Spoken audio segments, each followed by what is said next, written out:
Bueno, pues muchas gracias por venir. Es un placer que hayáis venido a esta celebración, el 20º aniversario. Hay sitio aquí delante, si alguno. Bien. Sí. Biogune, la idea de Biogune es anterior a estos 20 años. Es aproximadamente en el año 2000, cuando el gobierno vasco piensa que para impulsar un sector de biotecnología sería importante tener centros que generan el conocimiento. Es difícil transferir si no tienes con qué. Entonces, con ese concepto se diseñó la idea de CIC, Centro de Investigación Cooperativa, y uno de ellos, el primero, es el de biociencias. Cuando diseñamos Biogune, más o menos en el 2003, pensamos dos cosas. Una, que no queríamos imitar a otros centros, a los centros que les iba bien, porque queríamos ser ese centro que dentro de 20 años otros quisieran imitar. Como veis, se pega lo de la bilbainada muy rápidamente. Y claro, además de ser ese centro que otros querrían imitar, teníamos que ver cuál era el objetivo. Os recuerdo, en el año 2000 se había finalizado la secuencia del genoma humano por primera vez. Unos años antes se había clonado Dolly, se habían encontrado los primeros genes de riesgo para, por ejemplo, en cáncer de mama. La edición génica ya había empezado, la inmunoterapia también había empezado. Todo esto son ejemplos de una ciencia que usaba muchos más datos que antes, es decir, utilizaba matemáticas, había mucha tecnología, ingeniería, física, química, biología. Así que el centro pensamos que no debía dedicarse ni a una enfermedad, ni a un órgano, ni a una área, sino quería ser muy transversal, muy diverso, en el que pudiese ser atractivo para químicos, biólogos, físicos, matemáticos, para venir y hacer una investigación muy fundamental. Pero que esta unión, ante algo que hubiese que resolver o que se quisiera contribuir a que se resolviese, pues podía verlo de una manera mucho más multidisciplinar y pensábamos que mejor.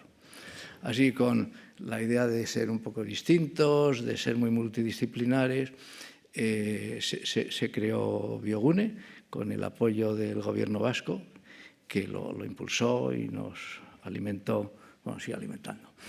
Bien, entonces, en el 2004, esto imagino que se ve más o menos, en el 2005, el Lehendakari Ibarretxe inauguró, estábamos solo en el edificio, algunos os recordáis, en el edificio de arriba. El centro entonces era pequeño, un pequeño grupo de personas, en las que había un departamento, una unidad de gestión, administración, finanzas, que lideraba Alfonso Egaña. Siempre hemos pensado que si uno quiere tener la mejor ciencia, tiene que tener la mejor gestión, porque si no, algo va a pasar. Después, también uno tiene que tener la mejor dirección técnica. Es decir, que no sé si están por ahí, pero las personas que han sido claves son a Carles Salou al frente de toda la parte de ingeniería, Gabriel Carrasa en informática, Beatriz González en bioseguridad. Y luego un grupo de investigadores que pensaron que este era un lugar atractivo para iniciar su trabajo.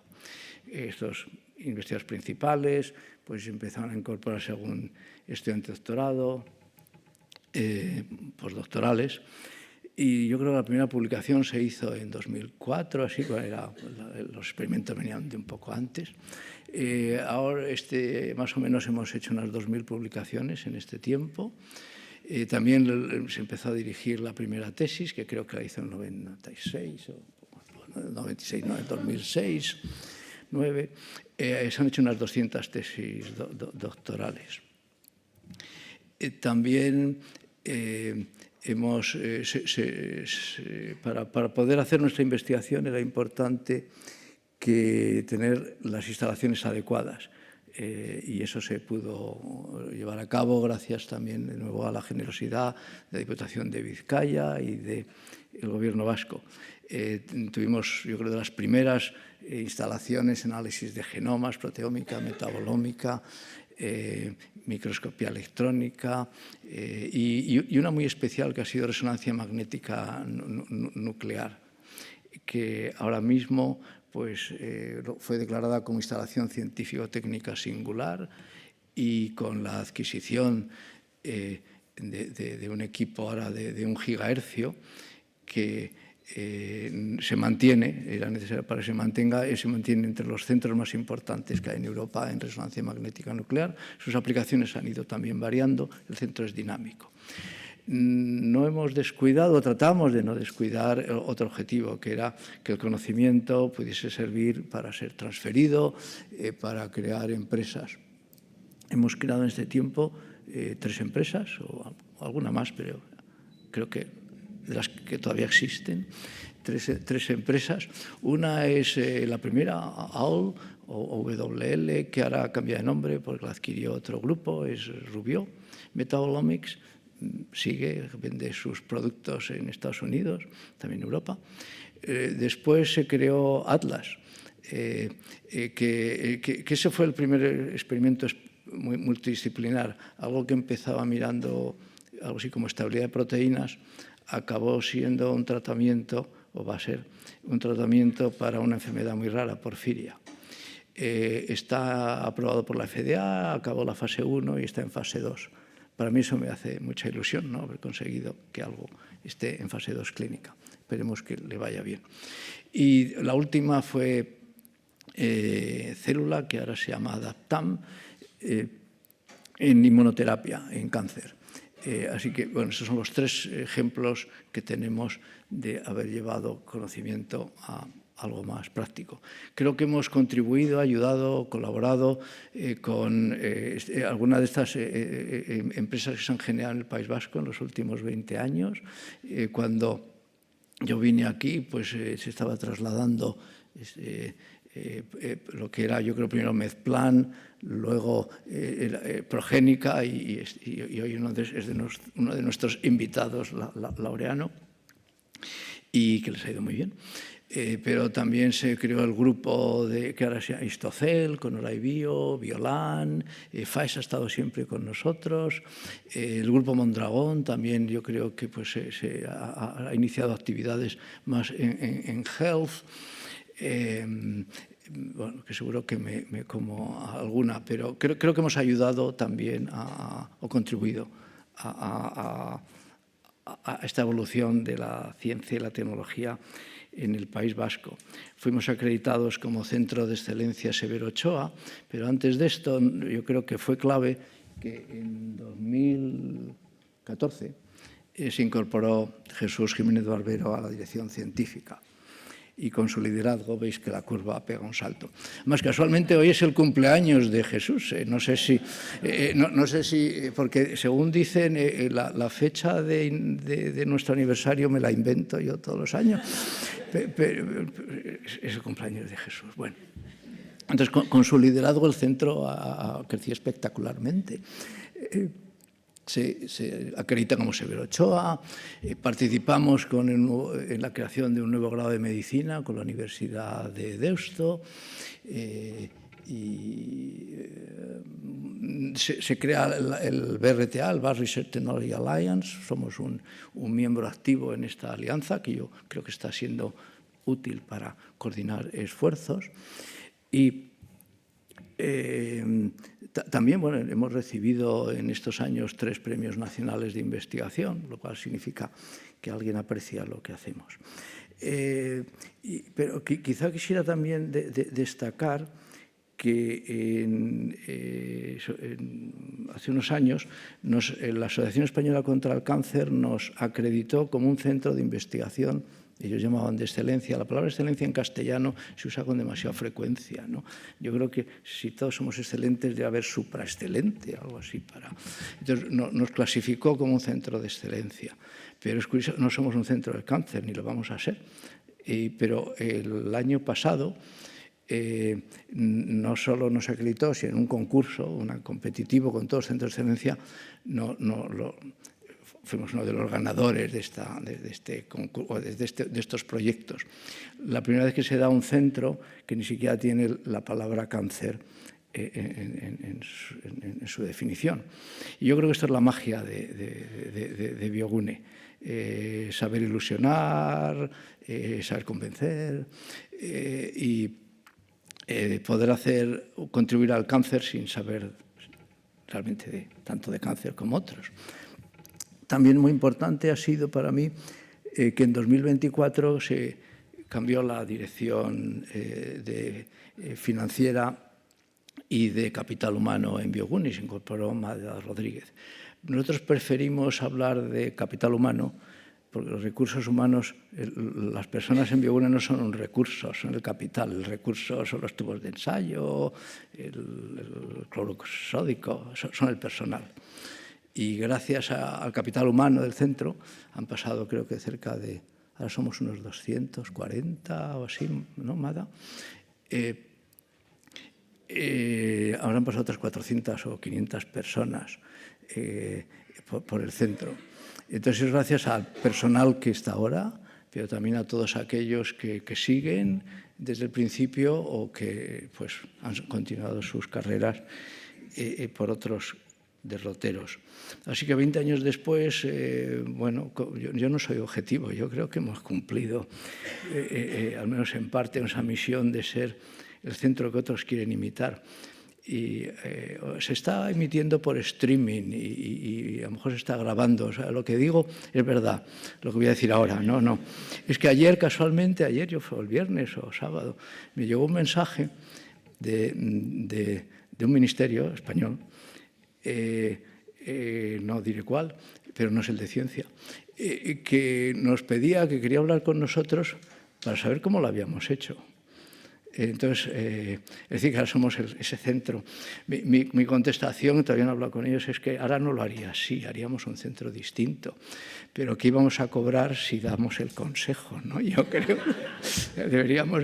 Entonces, bueno, yo creo que nos va bien, pero el logro pasado no garantiza el futuro.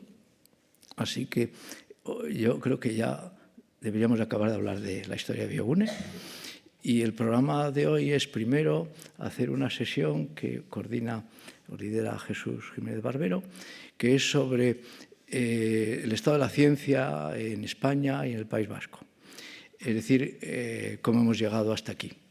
Y la segunda parte, después de un aperitivo, es una nueva generación de líderes científicos. Es un proyecto que inicié hace años con la Fundación de Ciencias de la Salud, en el que 5 de los que hemos entrevistado en estos años van a hablar, un coloquio, para que nos digan a dónde creen que hay que ir. Entonces, para que todos sepamos dónde estamos, dónde quizá nos gustaría ir, porque como estamos viendo el éxito del pasado, no es ninguna garantía. Se lo pregunten a Europa, ¿no? Que es el fundador de la academia y todo esto, y ahora no nos invitan a estar sentados a la mesa. Entonces nosotros queremos seguir estando sentados en la mesa, hay que pelearlo. Y yo creo que no tengo nada más que deciros. Muchas gracias, de verdad. No hay que pedir.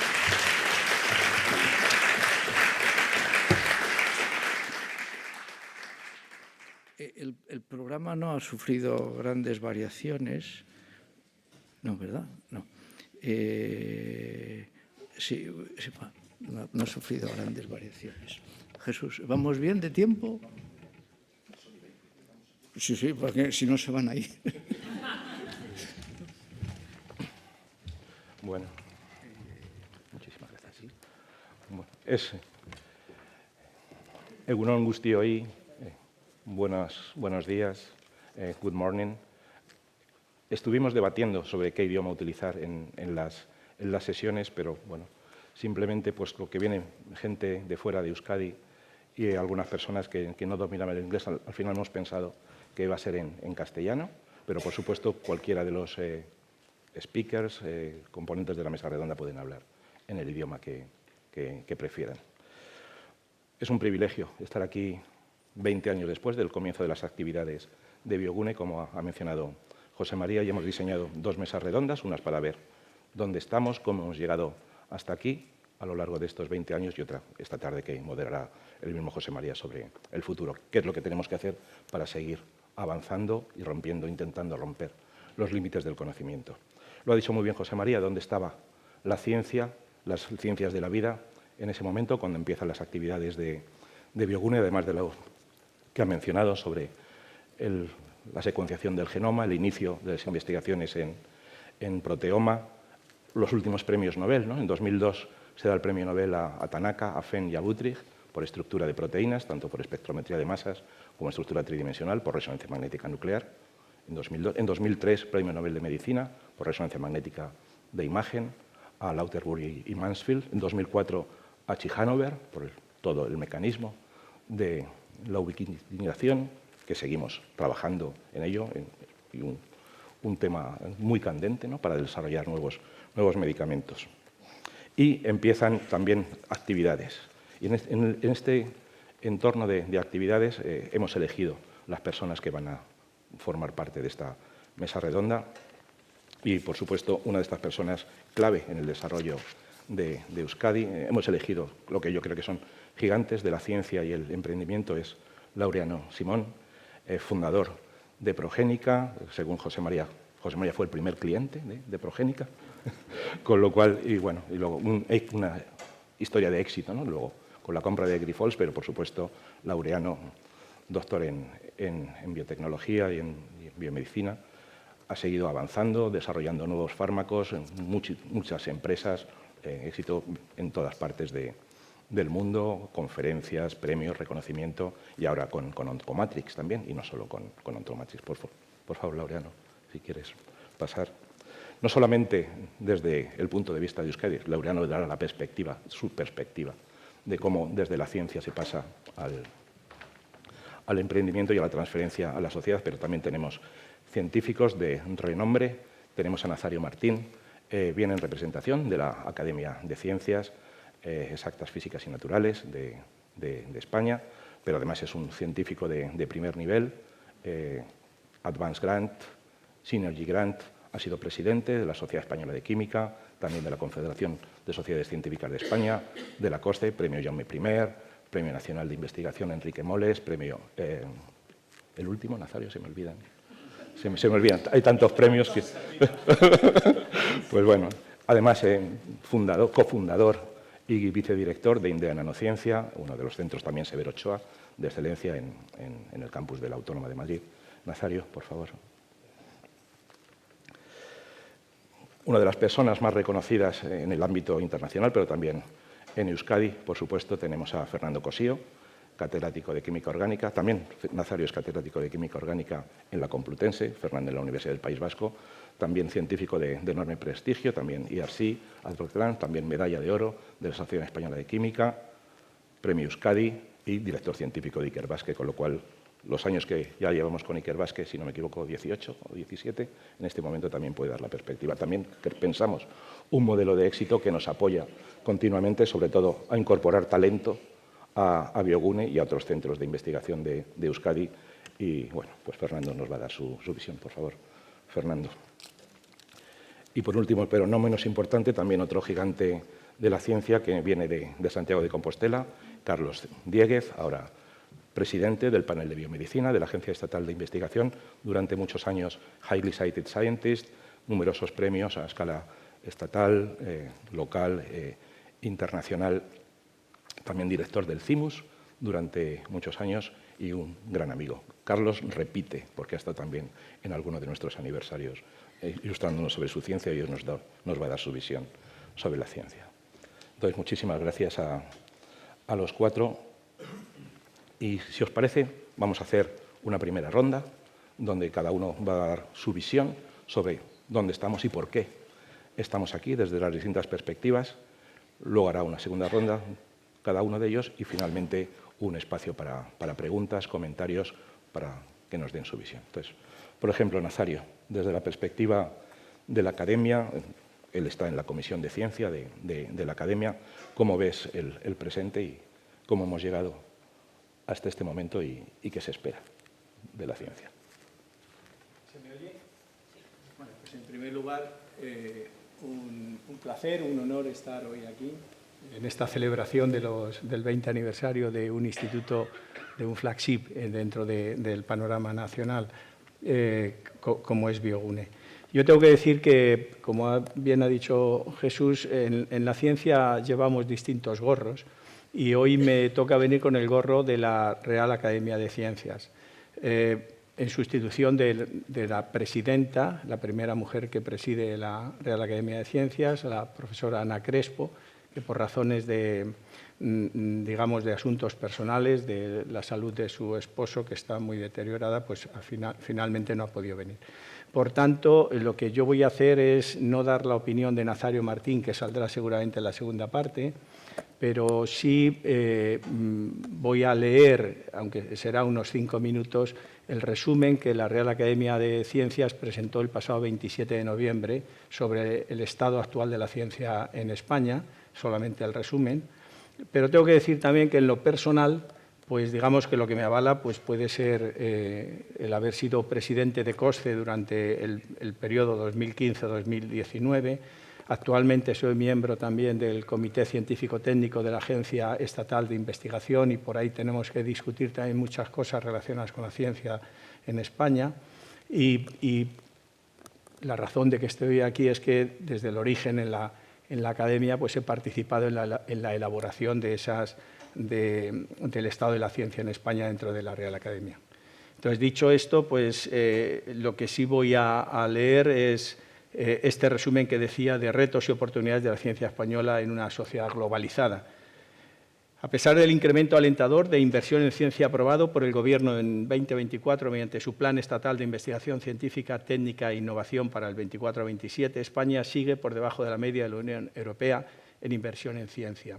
Ello nos sitúa en desventaja para activar nuestra economía y participar en la búsqueda de soluciones para los grandes retos globales que afronta nuestro planeta.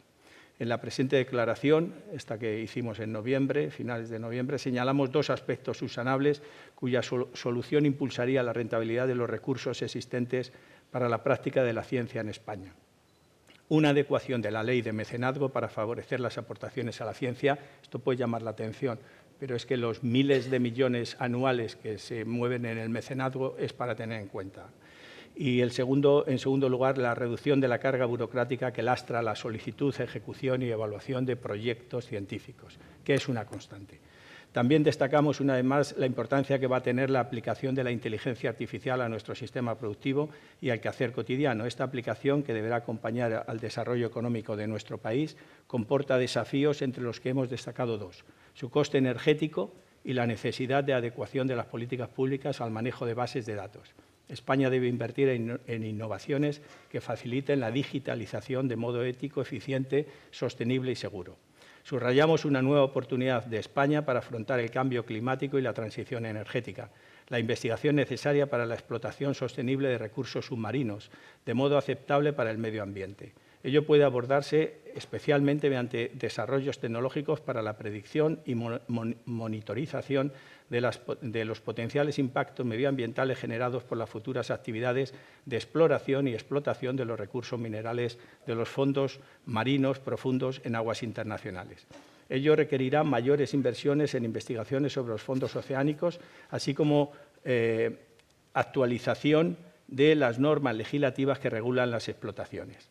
Destacamos una vez más el valor de la ciencia básica, que en último término ha permitido las varias aplicaciones a las que nos referimos en las distintas secciones de esta declaración. Cada vez más, tanto la ciencia como los desafíos a los que nos enfrentamos son globales.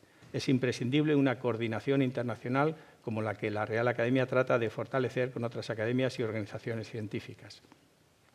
Tenemos un largo recorrido hasta acercarnos no solo a una inversión en ciencia parecida a la de países de nuestro entorno, sino a la eficiencia de su uso. Desde la Academia seguiremos insistiendo en señalar al menos parte de la ruta, basándonos en lo que observamos en países más desarrollados científicamente. De acuerdo con los mandatos estatutarios de nuestra academia, se presentó la sexta declaración sobre la situación de la investigación científica en España el pasado mes de noviembre. Tengo que decir que esto se viene haciendo desde el año 2018. Deberían de ser 7, pero en el año 2020 no hubo declaración por razones obvias. Tuvimos la satisfacción de que la comisión encargada de su redacción, para que lo entiendan, fue ampliada con expertos adicionales, algunos de ellos académicos correspondientes de nuestra corporación, que han aportado nuevas visiones al gran reto que tiene España de acercar su inversión en ciencia a la media de la Unión Europea. Se trataron asuntos que consideramos de interés y que, añadidos a los descritos en las 5 declaraciones anteriores, pretenden subrayar oportunidades y deficiencias de la ciencia en nuestro país. El objetivo es que nuestros gobiernos acepten el papel fundamental de la ciencia para el progreso de la sociedad, tanto en su faceta de bien cultural como de impulsora de la economía. Pedimos que los gobiernos aumenten la inversión en investigación, desarrollo e innovación, siglas a las que a veces se añade el término digitalización, es decir, I+D más I+D, y mejoren la gestión de los recursos. El pasado 5 de mayo del año pasado, del año anterior, del año 2024, el Gobierno aprobó el Plan Estatal de Investigación Científica, Técnica y de Innovación para el periodo 24-27, con un presupuesto previsto de 18.400 millones de euros, lo que representa un aumento del 32% respecto al Plan Estatal 21-23. Este es un aumento alentador que incluye fondos para convocatorias competitivas y de infraestructuras dependientes de la Administración General del Estado. No se sabe cuál será la contribución de los fondos de recuperación europeos a las inversiones previstas para la ciencia. El 12 de junio del año pasado, la Comisión Europea aprobó una nueva partida de 9.842 millones para España, a los que podrían sumarse otros 158 millones que de momento se han detraído por la falta de cumplimiento en acciones de transición hacia la digitalización empresarial. También ha sido valorada positivamente por la comunidad científica la creación por el Gobierno de España de la Oficina Nacional de Asesoramiento Científico, cuyo objetivo es incorporar evidencia científica para la toma de decisiones en ámbitos tan diversos como la salud, educación, cultura, medio ambiente, agricultura o recursos energéticos. A pesar de la tendencia prometedora, España está todavía muy lejos de acercarse a los objetivos de la Unión Europea en cuanto a la financiación de la ciencia. De hecho, en un informe de la Comisión Europea publicado el 9 de junio, pasado acerca del cumplimiento de déficit público por parte de los países de la Unión Europea, a España se le ha alertado una vez más del problema del paro juvenil, menores de 25 años, que ha alcanzado el 30% durante 2024. El paro juvenil en España es un recordatorio persistente de que algo falla en nuestra capacidad de innovación y de incentivación de los jóvenes. Ello incluye escasez de contratos que permitan a los jóvenes investigadores continuar una carrera investigadora en España. Queda un largo recorrido para que la inversión en ciencia se convierta en motor de la economía, como lo atestiguan también los numerosos investigadores españoles que se ven obligados a trabajar fuera de España. Varios de los atraídos a regresar no encuentran una situación profesional estable. Lo mencionado en esta presentación es solo una parte de lo mucho que se puede discutir sobre este tema. Como conclusión, se podría decir que en estos últimos años se ha hecho mucho para el avance de la ciencia, pero que aún queda mucho por hacer, hasta que nuestro país pueda compararse sin complejos con los países más avanzados de nuestro entorno. No quiero terminar sin hacer un comentario general sobre la evolución de la ciencia en Euskadi en estas pasadas 2 décadas. El caso paradigmático que define estos años es la propia celebración del CIC Biogune de hoy. La creación de una red de institutos científicos de alto nivel internacional que, junto con las universidades, son los que han llevado a la ciencia del País Vasco a cotas difícilmente imaginables hace 2 o 3 décadas. Sin duda que el diseño y la buena gestión, tanto económica como científica, junto con un aspecto desde mi punto de vista esencial, la internacionalización, son factores imprescindibles para el éxito. Naturalmente, sin olvidar la financiación, esencial para hacer ciencia de vanguardia. En definitiva, y ahora sí doy mi opinión personal, la evolución de la ciencia en el País Vasco ha sido extraordinaria, alcanzando cotas de inversión y de excelencia que, sin duda, han mejorado el posicionamiento de la ciencia de España, siendo un ejemplo para el resto de comunidades autónomas. Gracias. Muchas gracias, Nazario. Bueno, pues yo creo que por alusiones, Fernando. Sí, quizás para situar el contexto de la evolución del desarrollo de la ciencia en Euskadi, no está de más, sobre todo para las personas más jóvenes que trabajan en I+D+I, con nosotros, hay que recordar de dónde veníamos. Cuando le preguntaron a Aldrin le pidieron que describiera lo que había sentido al ver el paisaje lunar, él habló de una magnífica desolación. Pues, en cierto modo, el paisaje científico-técnico, sobre todo científico, en Euskadi, era de una magnífica desolación. Se produjo, como nota, por ejemplo, podemos decir que no había ninguna universidad pública, no había ningún centro del CSIC en Euskadi, y sobre eso se fue construyendo, pero de una forma gradual, es decir, no llenando de golpe todos los huecos que había, que eran enormes, sino incorporando personas e instituciones que, de una forma gradual, de tal forma que se pudieran ir integrando en el sistema e irlo mejorando de una forma racional y sostenida, ¿no? Entonces, hemos llegado hoy a una situación, pues, en la que hay pues, más de 8.000 publicaciones al año en nuestra comunidad, de las cuales una parte significativa, más del 60%, están en la gama alta del contexto internacional. Tenemos unas 22.800 personas dedicadas a la investigación en Euskadi, pero con una distribución razonable entre diversos sectores.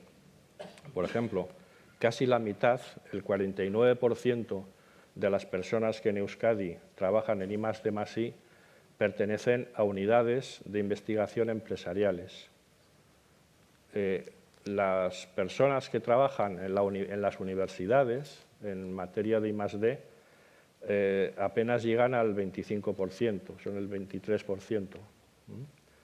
Y pues tenemos hospitales, centros tecnológicos. Los centros tecnológicos ocupan el 16%, lo cual es en conexión con el sector privado, indican que la parte de desarrollo tecnológico, investigación orientada, desarrollo de prototipos, etcétera, ocupa un papel importante en nuestra comunidad.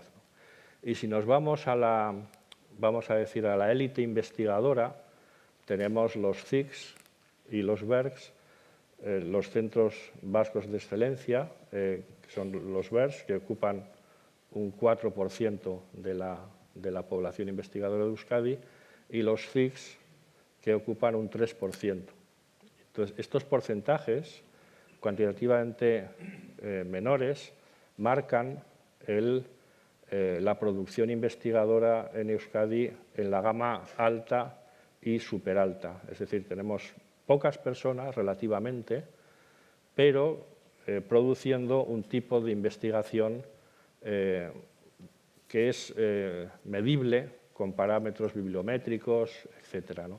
Hay conexiones, por ejemplo, un porcentaje en el informe de la ciencia que publicamos en Euskadi cada año, en Ikerbasque, está a su disposición, también en nuestra página web el documento PDF para las personas interesadas.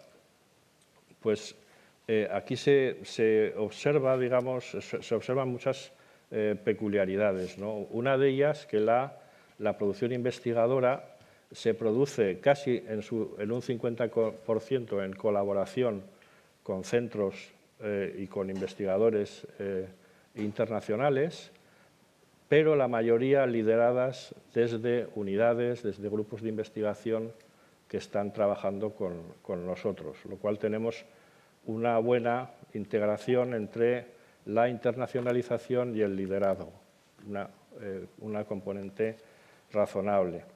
Si vamos a una parte, un amigo de la SPRI, cuando pasábamos a hablar de dinero, decía: vamos a hablar de la parte romántica ahora, ¿no? Pues yendo a la parte romántica, incluso en investigación básica, en la que se trata de atraer o capturar, si lo prefieren, fondos competitivos, es decir, fondos que no está escrito en ninguna parte que nos correspondan. Nos podrán corresponder o no según la calidad de las propuestas que hagamos, ¿no? Entonces, en ese sentido, Euskadi tiene una captación de más de 160 millones de euros en 2023 procedentes de Horizon Europe, lo cual pues, nos coloca como la comunidad autónoma regulada por habitantes con más retornos de fondos competitivos europeos. De entre ellos tenemos activas 24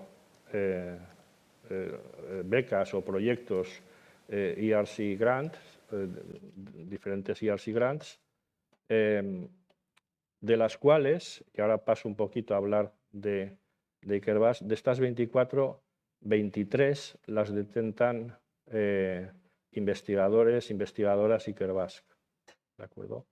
En los 2 últimos años, por ejemplo, hemos atraído 12 becas de la RC, de la ERC, y de estas 12, 5 las han atraído investigadoras, lo cual en este proceso, bueno, es un indicador indirecto, porque lógicamente tampoco hay que idolatrar indicadores concretos, pero esto indica que se está moviendo el sistema en una dirección adecuada. Entonces, en este contexto también se creó Ikerbasque, que tiene una población de unas 400 personas, frente a las 22.800 que hacen I+D en Euskadi, pues es una cantidad pequeña, pero que tiene contribuciones significativas. Muchas de estas personas están trabajando en universidades, en BERCS y en CICS, y en concreto aquí en CIC Biogune.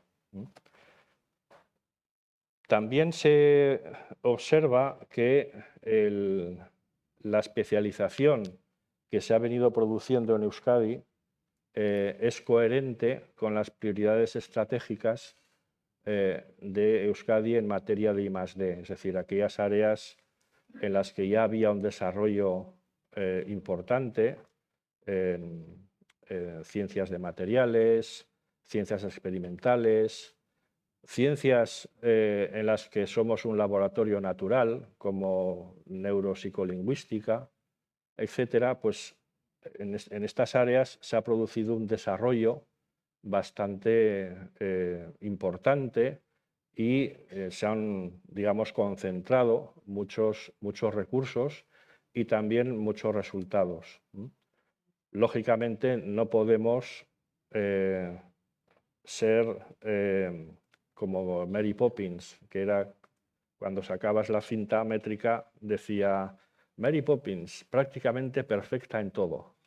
Pues nosotros no podemos ser prácticamente perfectos en todo, pero sí podemos elegir en qué debemos y podemos ser mejores, ¿no? Y en estas áreas, dentro de estas áreas en las que debemos y podemos ser mejores, están las ciencias bioquímicas, biológicas, en su sentido más amplio, y aquí un buque insignia es ciertamente el CIC Biogune. Puestos a definir retos para el futuro, quizás en esta componente biomédica, biológica, un mayor desarrollo en los aspectos clínicos sería deseable.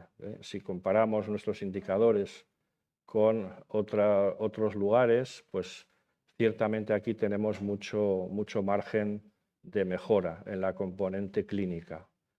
Por supuesto, en la componente bioquímica, biología molecular, celular, biología estructural, que ha sido una de las grandes apuestas de Euskadi, primero con las primeras máquinas de difracción de rayos X hace ya algún tiempo, después con la resonancia magnética nuclear, que ha culminado el año pasado con la incorporación del espectrofotómetro de 1 GHz en protón, la criomicroscopía electrónica, etc. Entonces, podemos decir que esta promoción, esta apuesta de Euskadi por la biología estructural se ha mantenido a lo largo del tiempo y se ha incrementado de tal forma que podamos seguir estando a la cabeza del sistema de I+D+I nacional e internacional en este campo. Y aquí, desde luego, el papel del CIC Biogune es crucial. Entonces, en definitiva, hemos tenido un crecimiento sostenido y racional en el sentido de poder incorporar nuevos elementos, nuevas instituciones, nuevas personas de una forma gradual, de tal forma que puedan integrarse en la comunidad y eventualmente liderar avances de la investigación científica en Euskadi. Y en ese sentido, pues repito una vez más, el CIC Biogune ha jugado un papel esencial. Muchísimas gracias, Fernando. Bueno, como ha dicho Fernando, bueno, siempre se intenta desde la ciencia romper los límites del conocimiento, trascender, pero uno de nuestros papeles esenciales es también transferir nuestro conocimiento a la sociedad. Y aquí tenemos a Laureano como una de las personas emblemáticas, no solamente a nivel de Euskadi, sino a nivel internacional, de modelo de cómo de una investigación fundamental podemos llegar muy allá. Por favor, Laureano, tu visión. Qué ricasco. Para mí es un momento emocionante el poder estar aquí 20 años después, casi más de 20 años después, que Joseba Jaureguizar y Mari Aguirre viniesen con un plan de centros de investigación cooperativa. A mí, que en aquel momento lanzábamos Progénica, pues me sonó como agua de mayo, diciendo qué maravilla, vamos a tener un centro donde se va a hacer investigación básica y vamos a poder colaborar con ellos en proyectos conjuntos que vayan hacia la traslación. Y una parte crítica era, ¿y quién va a dirigir esto? Y ahí apareció José María, y después de un arduo cortejo y que se extendió a Alfonso Egaña, conseguimos traerlos y que se crease el CIC. Esto era el año 2005, es cuando ya se inaugura oficialmente y hoy celebramos el aniversario. En el año 2010 termina el plan Biobas. Había un plan, todo esto respondía a un plan que era Biobas 2010 y lo veíamos lejísimos. De repente llega el año 2010 y las administraciones pues se preocupan y dicen, caramba, y vamos a crear decenas de miles de trabajos y vamos a tener aquí a 20 multinacionales farmacéuticas y 80 biotecnológicas potentes y esto va más lento de lo que parece y es que esto es así. Este mundo es así. Si queremos crear un gran sector en biotecnología, los procesos no son inmediatos. Esto no es inteligencia artificial y llega Elon Musk con 95.000 millones para hacernos una oferta y meter otros 250.000. El proceso es largo, tedioso, pero vemos que va dando sus frutos. En el año 2010 sobrevivimos y continuamos. El CIC Biogune no es solo un magnífico ejemplo de desarrollo científico, fue el modelo sobre el que se basaron todos los demás CICs que se han ido creando. Y así se creó Biomagune y de nuevo vosotros fuisteis la parte fundamental en su creación. Vino Nanogune y otros que están ahora y que constituyen lo que ya es más que el embrión de la ciencia básica vasca. Es cierto que es un pequeño porcentaje, es cierto que hay una parte muy importante en la universidad, pero si de todas esas publicaciones nos vamos a las de mayor índice de impacto, seguramente encontraremos que el CIC está muy arriba y tanto el Biogune como el Biomagune, como Nanogune, como todos los demás. Y en paralelo fuimos creciendo las empresas. Progénica, nacimos con una idea loca. En el año 2000 íbamos a hacer chips de DNA y nos miraban como, y aquí, y además si no hay tradición. Bueno, pues, y me acuerdo en el año 2000, creo que era el 2001, en un sarao con un montón de gente muy importante, muy sabia. Una de las cabezas de Cotec decía, tenemos que ser conscientes de nuestras limitaciones, ni Euskadi ni España podrá desarrollar nunca chips ni ser competitivo. Entonces, en la turno de preguntas, yo que era joven, aguerrido e incauto, dije, pues yo no sé si haremos chips, nosotros hacemos chips de DNA en Baracaldo, estábamos en el momento, y por encima nos los compra Sanofi para hacer su farmacogenómica. Pues esa osadía yo creo que ha sido también clave para poder construir lo que aquí se ha hecho y lo que seguimos haciendo. Nosotros en el año 2013, Progénica se vende a Grifols, se monta un follón tremendo, pero bueno, el tiempo todo lo coloca en su sitio. Aquí está Grifols, Progénica es la bandera tecnológica y un magnífico escaparate porque nosotros hacemos las cosas muy bien y tenemos que regocijarnos y decirlo y no ser tan católicos, apostólicos y romanos de darnos miedo de decir lo que hacemos y lo hacemos muy bien, pero hay cosas que hacemos muy mal y vendemos muy mal. Estamos aquí como casi escondidos. Cuando vienen representantes de grandes farmacéuticas y ven lo que aquí tenemos montado, se sorprenden y dicen, ¿pero y esto? ¿Y cómo habéis hecho esto? ¿Pero cómo no lo contáis? Seguimos siendo muy buenos haciendo las cosas y muy malos contando lo que hacemos. Y yo creo que eso es algo que tenemos que claramente mejorar. Son muchas otras cosas las que tenemos que mejorar también. Financiación.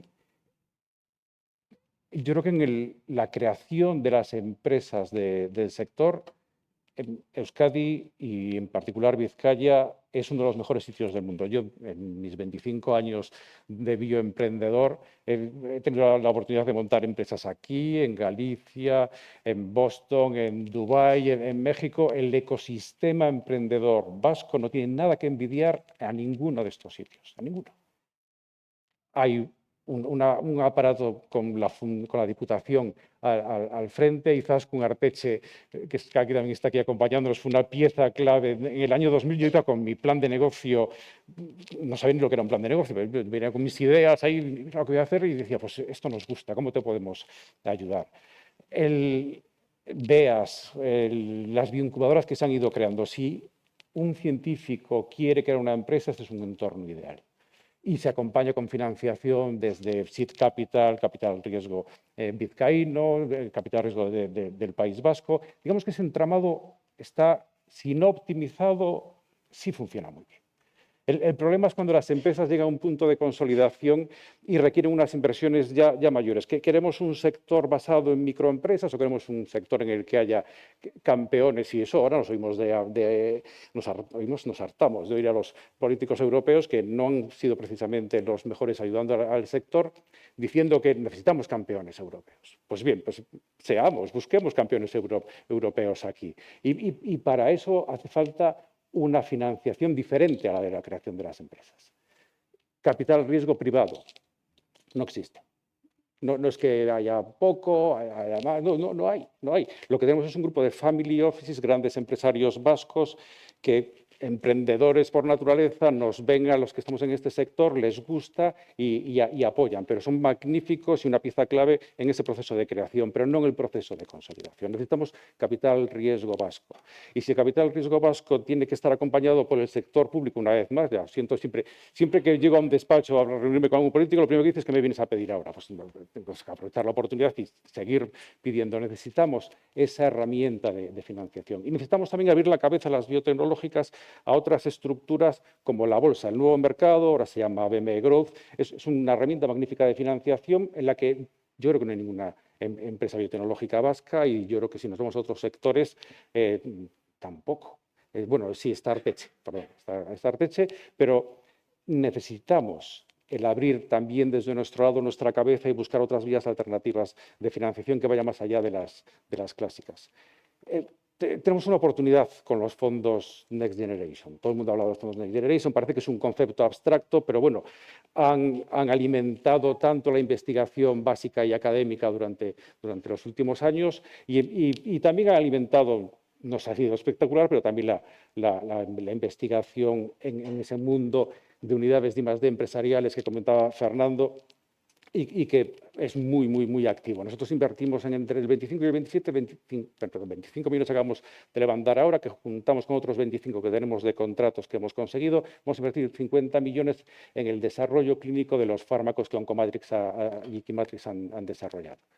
Y de nuevo ahí seguimos rompiendo barreras. En el año 2013, después de vender Progénica a Grifos, parte del dinero de Don Víctor y un poco más lo dedicamos a lanzar Oncomatrix. Hemos invertido hasta los 75, otros 50 que vienen ahora, y lo hacemos desarrollando antibody drug conjugates contra el microambiente del tumor. Entonces, cuando yo me iba a hablar con los de Capital Riesgo en Boston y así, me decían, a ver, Laureano, a nosotros la doble innovación no nos gusta. Y estamos hablando de Flagship Pioneering, de los grandes fondos, de lo que se supone que es la meca de la disrupción y la tecnología más avanzada. Decían, pero vosotros desarrolláis moléculas que en aquel momento, ahora todo el mundo quiere antibody drug conjugates, pero en el año 2013 nadie quería antibody drug conjugates, moléculas que todavía tienen que demostrar lo que da de sí, lo hacéis además con nuevas cargas tóxicas y por encima contra el microambiente del tumor, que todavía no está claro si lo que está haciendo es un papel crítico en el desarrollo del cáncer o es nada más que el ruido que lo acompaña.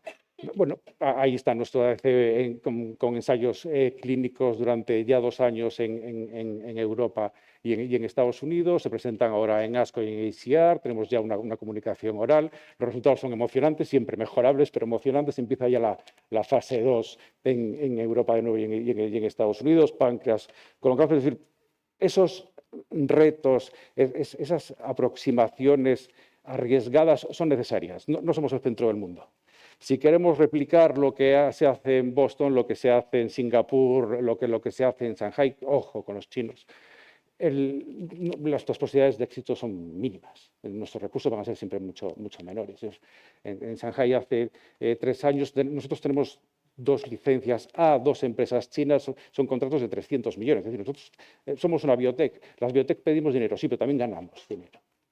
Y hay un gran negocio, esto puede ser un enorme negocio que puede alimentar toda la cadena de valor hacia atrás, pero hay que trabajarlo y hay que alimentar. Bueno, en Shanghái había 7 de la tarde, ¿aquí alguien trabaja a las 7 de la tarde? No, pues no, muy pocos. Trabajamos aquí a las 7 de la tarde porque hay que conciliar. Entonces ya había 700 chinos en un laboratorio de química y yo le digo al CEO del esto, ¿y cómo tienes aquí a toda esta gente aquí a las 7 de la tarde? Y me dice, one molecule, $1, 700 molecules, $700. Entonces, ese reconocimiento económico, cuando estamos hablando de ciencia, siempre es como, y ya os estoy viendo las caras, ay, está aquí, qué visión tan economicista. Sí, bueno, es la parte que me toca, pero es tan importante hacer buena ciencia como contarla, como financiar el que se pueda seguir haciendo muy buena ciencia. El entorno es propicio. La oportunidad está ahí y de nosotros depende que dentro de 25 años volvamos a celebrarlo. Si no, por lo menos que nos inviten. Laureano. Y disfrutémoslo con todos. Muchísimas gracias. Bueno, como sabéis, CIC Biogune trabaja esencialmente en ciencias de la vida, una aproximación multidisciplinar, como muy bien ha dicho José María, esa es una de nuestras habilidades, una de nuestras potencias, ser capaces de aunar distintas perspectivas, pero una fuerte componente final en biomedicina. Y aquí tenemos al presidente del panel de biomedicina de la Agencia Estatal de Investigación, científico de primer nivel, Carlos, y buen amigo. Bueno, muchas gracias, Jesús. Feliz cumpleaños, por supuesto. Es la principal razón de la que todos nos hemos reunido hoy aquí. Y bueno, yo realmente no estoy aquí como presidente del panel de biomedicina de la agencia. La agencia en este momento, el nuevo presidente no ha tomado posesión, que es Labastida, que es el presidente del European Research Council. O sea que todo lo que voy a decir es personal y no refleja la opinión de la agencia, porque dado que está grabado, que quede claro. Bien, estamos hoy aquí y José María hizo un esquema de una trayectoria entre el 2000 y el día de hoy que a mí me ha gustado mucho. Realmente lo que ha cambiado la investigación en biomedicina durante estos años es ha sido total y absoluto. Realmente, para mí, el mayor cambio que ha habido fue de que el principal cambio que yo me gustaría reivindicar que hubo en España en el 2001 fue el lanzamiento de la convocatoria Ramón y Cajal. Yo creo que eso fue algo que impulsó todo lo demás. La palabra talento no nos gusta, pero sin investigadores con talento realmente no podemos tener buena ciencia. Y eso lo que hizo más por la investigación, la calidad de la investigación en este país, yo creo que fue la gente que hemos traído.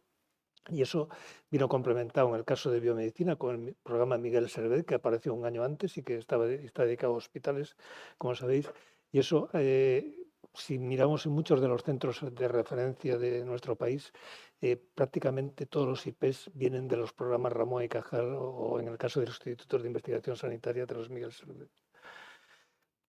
Los otros hitos que para mí han sido claves también han sido ya en la parte más de salud, los institutos de investigación sanitaria. Eso fue un invento que se creó que sin financiación y que realmente fue realmente de lo más creativo que hubo. Fue como impulsar a todas las consejerías de salud del país que para recibir la medalla de la acreditación tenían que invertir en investigación dentro de sus centros. Y eso lo hicieron simplemente porque querían ser acreditados como centros de investigación sanitaria y eso ha hecho florecer la investigación dentro de los hospitales.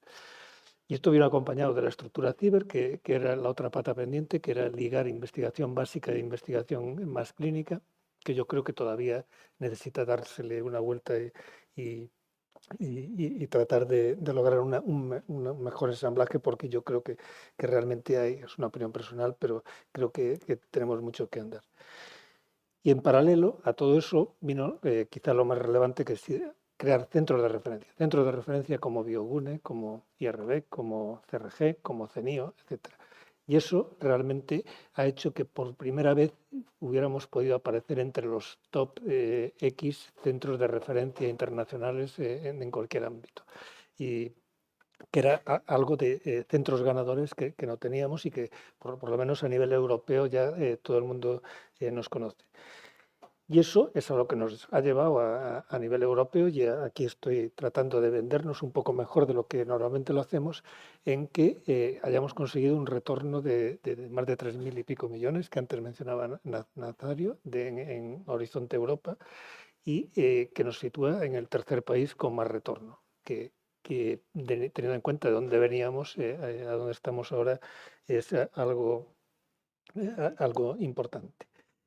Y ya lo último que ha mejorado realmente el sistema es iniciativas como ICREA, Ikerbasque, que son programas que ya no van tanto a reclutar talento, que también, pero sobre todo a retener talento, que yo creo que es una de las asignaturas que teníamos pendientes y que ha hecho que muchos investigadores de los Ramón y Cajal que mencionaba antes, algunos los hemos perdido porque han vuelto afuera.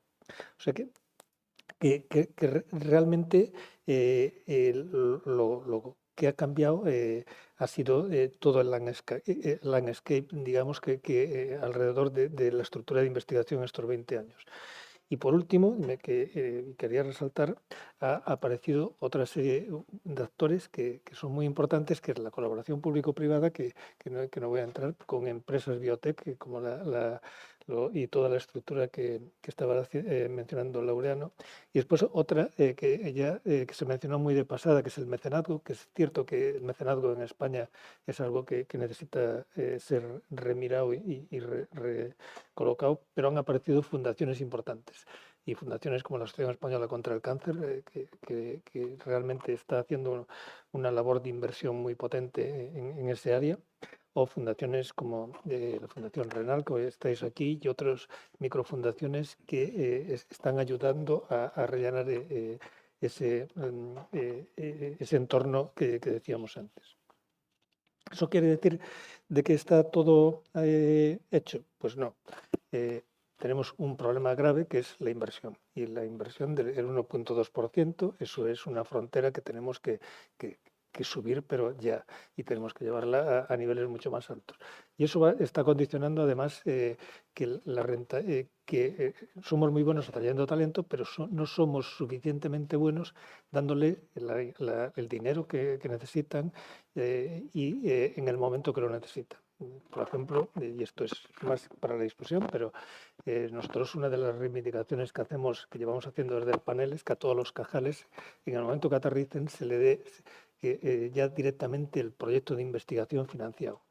Y que ese proyecto de investigación financiado tenga, por lo menos en áreas como la nuestra, que los desarrollos cada vez se van alargando más en el tiempo, nosotros estamos pidiendo de que se le dé ya el proyecto de 5 años, no de 3 años, que es el clásico, sino un proyecto de 5 años bien dotado que es por encima de lo razonable, de lo habitual ahora mismo, pero que no es un starting grant para ponernos en referencia. Estamos hablando de que lo que solicitábamos era algo así como 500.000 y un FPI o algo, y un técnico financiado como paquete de inicio, porque creemos que la ciencia en España realmente, esto es también a nivel personal, yo creo que nos estamos beneficiando mucho de todos estos investigadores que vienen, que aterrizan en un momento en el cual vienen de los laboratorios top del mundo. Esto es un capital que no podemos perder, porque vienen con ideas nuevas, y insertarlos en los centros de investigación y que puedan trabajar y poner todas las ideas que tienen en ese momento y que las puedan ejecutar de forma rápida, para mí es una prioridad total y absoluta. Y creo que de momento nada más. Muchísimas gracias, Carlos. Bueno, estamos oyendo hablar las distintas palabras clave, ¿no? que digamos, aunan el concepto de investigación: talento, inversión, desarrollos, capital, riesgo, por supuesto, siempre intentar romper las fronteras del conocimiento nos trae riesgo. Y yo creo que en esta primera ronda hemos visto estos conceptos y estos desarrollos. Ahora, si alguno de vosotros quiere profundizar en estos desarrollos iniciales que hemos tenido con las distintas perspectivas, que yo creo que han tocado todo lo que queríamos discutir. Fernando, por ejemplo. Sí, en el caso del programa Ramón y Cajal, que efectivamente marcó un antes y un después, a mí me pilló el programa siendo vicerrector de investigación de la Universidad del País Vasco, y constaté con bastante asombro el escaso éxito que tenía entre nosotros el programa. Fue una de las cosas que, junto con el nacimiento de ICREA y, en fin, y de otros perfiles, aunque ICREA tenía otras prioridades, en la actualidad, por ejemplo, el programa Ramón y Cajal está bastante bien integrado en los programas Ikerbasque, sobre todo de captación de talento investigador joven, pero sí tengo que decir que en sus etapas iniciales el programa Ramón y Cajal en Euskadi no tuvo demasiado éxito, o un éxito comparable al de otros lugares, ¿no? En cuanto al esfuerzo en investigación, quizás este perfil que tiene el sistema vasco de ciencia y tecnología, de una fuerte presencia privada, hace que tenga unos rasgos de orientación tecnológica, por ejemplo, bastante peculiares. Y también, por parte del gobierno vasco, el esfuerzo en I+D, que actualmente es en torno al 2,2-2,3%, y con el compromiso firme de irlo incrementando hasta el 3%. O sea, en ese sentido, digamos que la rampa de aceleración sigue en lo que respecta a la parte presupuestaria en Euskadi, ¿no? Recuerdo el programa BioBasque, la primera vez que lo vi me lo enseñó María Aguirre, un informe me enseñó, digamos, la estrategia que estaban entonces diseñando, y que, bueno, los resultados en el medio y largo plazo pues están a la vista, ¿no? Entonces, al ir oyéndoos, han venido un montón de cosas a mi cabeza en este desarrollo, pero sí tengo la opinión de que el sistema vasco de ciencia y tecnología tiene algunas peculiaridades que en algunos casos nos configuran bastante bien para futuros desarrollos. Yo tengo que decir que cuando me incorporé a Biogune, una de mis primeras lecciones de máster fue aprender el sistema vasco de ciencia, tecnología e innovación, que os aseguro que no es sencillo, pero luego, una vez que lo conoces, ves que es muy eficaz. Nazario, ¿qué querías comentar? Sí, a mí me gustaría, porque lo mencioné al principio, esto del mecenazgo parece, dice, bueno, estamos hablando de cosas mayores, no de cosas pequeñitas, ¿no? Quizá a lo mejor este dato yo creo que puede interesar. Lo que no cabe duda es que el mecenazgo en los países anglosajones funciona y muy bien, pero además funciona dentro de proyectos científicos, porque el problema, la singularidad del mecenazgo en España es que básicamente va a aspectos sociales y culturales más que a aspectos científicos. Y entonces, es más, las propias instituciones que hacen el mecenazgo sacan sus propias convocatorias, en lugar de, como hacen los países anglosajones, cederlas a las universidades o centros de investigación para que desarrollen sus propios proyectos. Luego aquí se está perdiendo eficacia de una manera muy importante en España. Y voy a dar estos datos. Bueno, primero tengo que decir que en el año 23 se crea la nueva ley del mecenazgo, que llevaba 21 años sin modificarse. Entonces, ¿para qué? Pues para estimular el micromecenazgo y para incrementar los porcentajes de deducción fiscal tanto para personas físicas como entidades jurídicas. Y voy a dar estos datos. Las entidades no lucrativas llevan a cabo en España, la labor de las entidades no lucrativas llevan a cabo en España un movimiento de unos 17.000 millones de euros anuales. 17.000 millones de euros anuales. Se estima que el total del sector fundacional en España generó más de 27.000 millones de euros de valor añadido en 2020. Estoy hablando del año 2020, que es el 2,4% del PIB. Y más de 550.000 puestos de trabajo. El mecenazgo no es la idea esa que teníamos de que un señor quiere donar 10.000 euros a... Más de 550.000 puestos de trabajo, que representa el 3,4% del total de jornada completa de la economía española. Entonces, en este sentido, pues la conclusión es que es importante reglamentar los mayores incentivos fiscales para el mecenazgo de proyectos de investigación a desarrollar en centros públicos o como colaboración público-privada. Esta sería la conclusión. El mecenazgo, si lo cuidan en los países anglosajones, es porque ven un interés desde el ámbito de la ciencia. Aquí en España todavía eso está muy por desarrollar. Ese es el dato que quería traer a la atención y esto, si no se cuenta, si no se investiga un poco, pues digamos que nos pasa desapercibido, ¿no? Gracias, Nazario. Y no podemos olvidar la ingeniería de contabilidad de la I+D+I. Es decir, que a veces cuando uno va a las cifras y a las empresas que dicen destinar fondos a I+D, pues se ven, digamos, destinos cuyo impacto en lo que los demás entendemos por I+D es tangencial. Laureano, ¿qué opinas? Quizás ahondando en la necesidad de un mecenazgo más activo, la normativa del 23 nos dejó a todos muy fríos y absolutamente decepcionados porque sigue sin motivar al mecenas a que ayude. Y hay que incentivar eso con unas ventajas fiscales mucho mayores de las que ahora existen.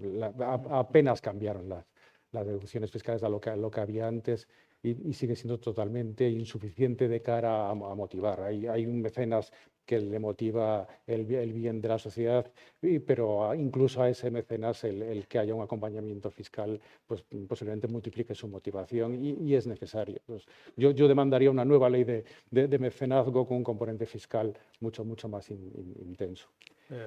Completamente de acuerdo, pero esto si salta, digamos, lo ponemos encima de la mesa, entonces es cuando a lo mejor se puede presionar desde distintos sitios, ¿no?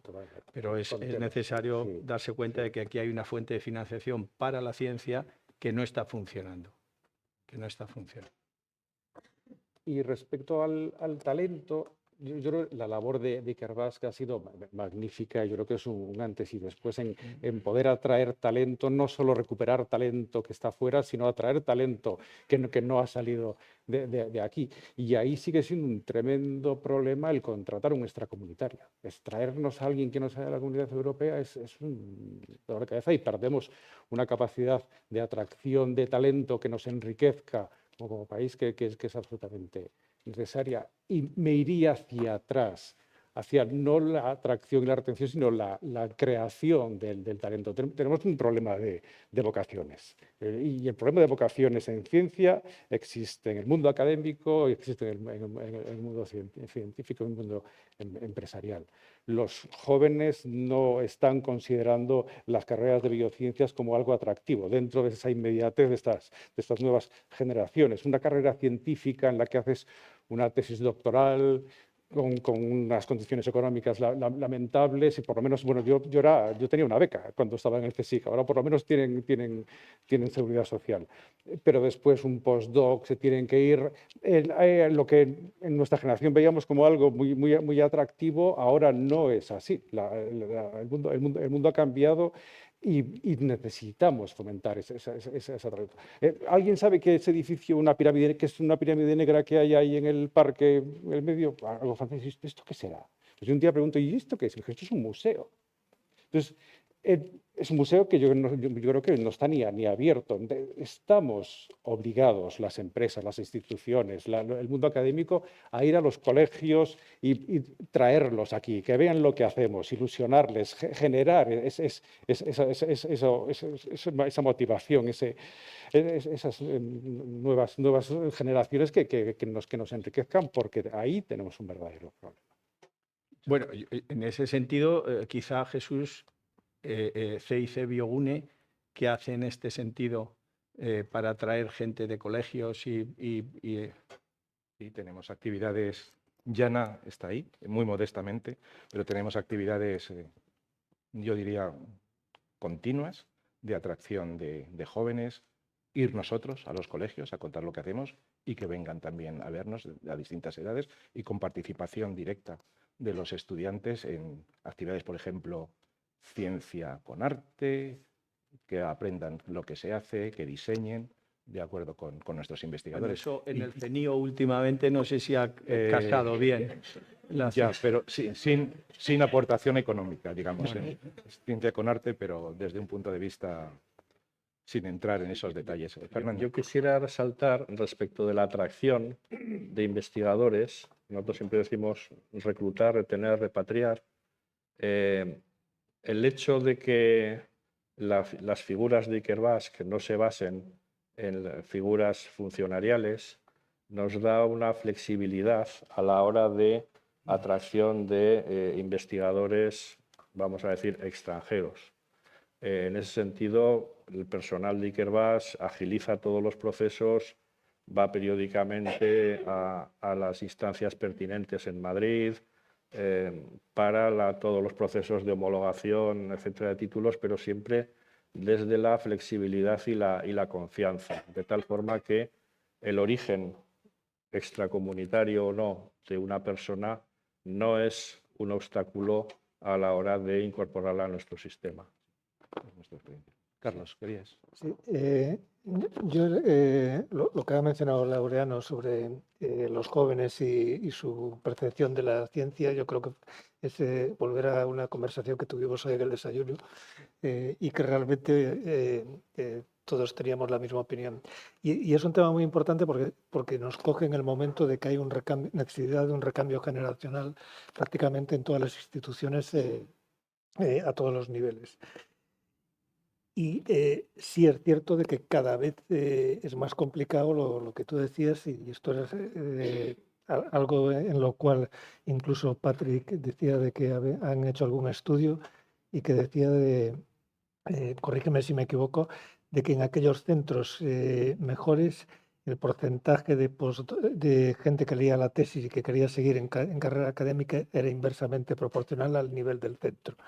Lo cual le añade todavía más dramatismo a la situación. Y no estoy seguro de que haya ninguna buena estrategia en este momento, prácticamente por ningún centro, por lo menos de los que yo conozco a largo plazo, de cómo hacer ese recambio generacional. Y además lo que estamos viendo, por lo menos o lo que yo estaba percibiendo desde cuando era director de centro, era de que cada vez es más complicado el reclutar gente, por ejemplo, españoles que están fuera, o incluso el retener a gente que ya habías traído porque le están llegando ofertas continuamente con condiciones mucho mejores de las que tenemos nosotros.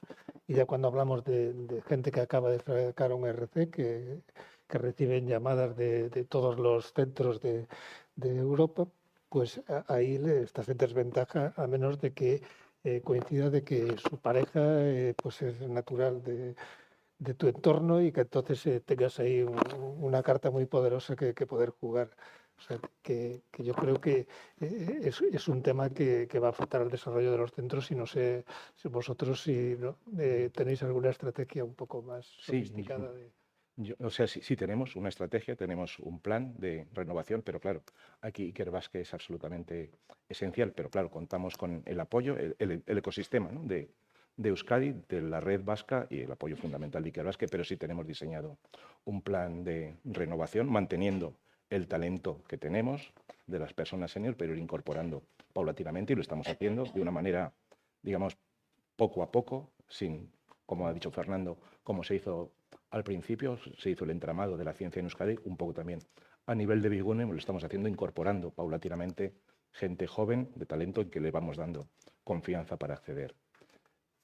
Pensamos que la incertidumbre que tenemos a escala mundial, somos eso. Yo soy experimentalista, no me gusta hacer predicciones qué es lo que puede suceder, pero pensando con optimismo en el futuro, creo que podemos conseguir mantener un nivel además muy alto. puede ser una oportunidad para abrirte a ventanas que no tenías en este momento.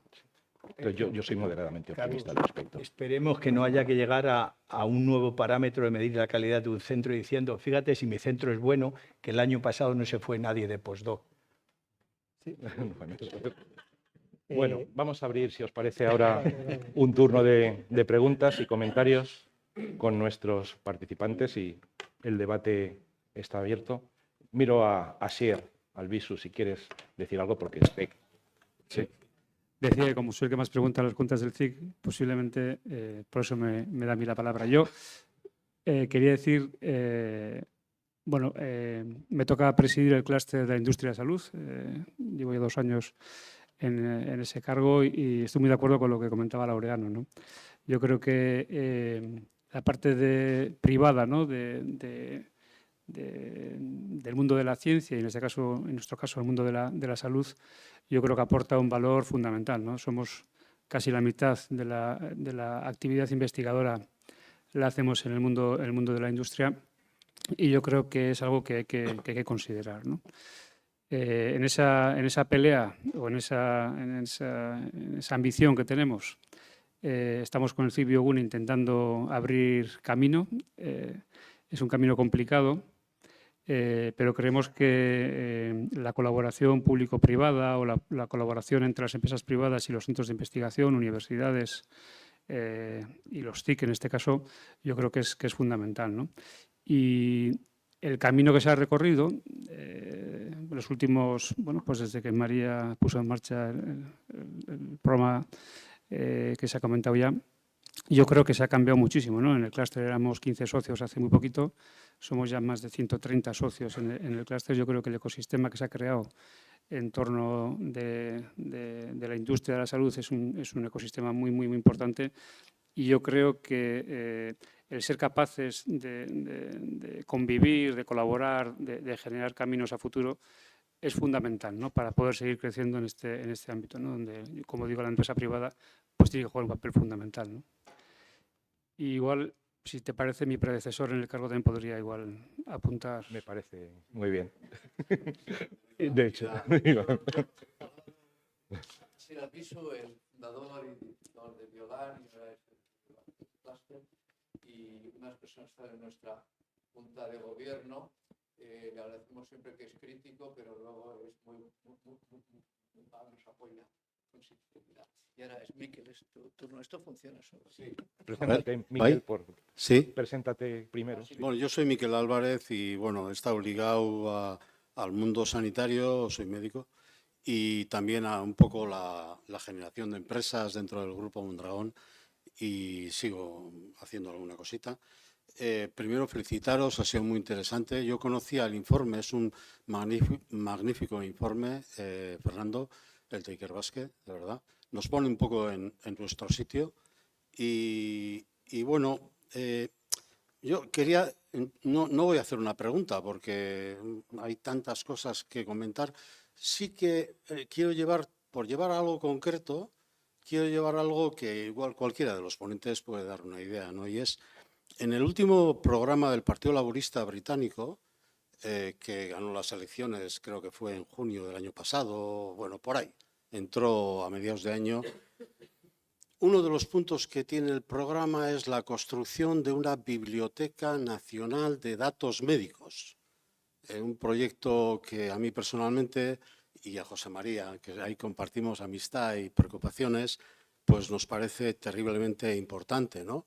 El contar para el desarrollo de la biotecnología y el desarrollo de las biociencias, porque esto tiene mucho de químicos también, no solo de médicos, contar con fondos o datos que sean tanto biológicos como datos clínicos, ¿no?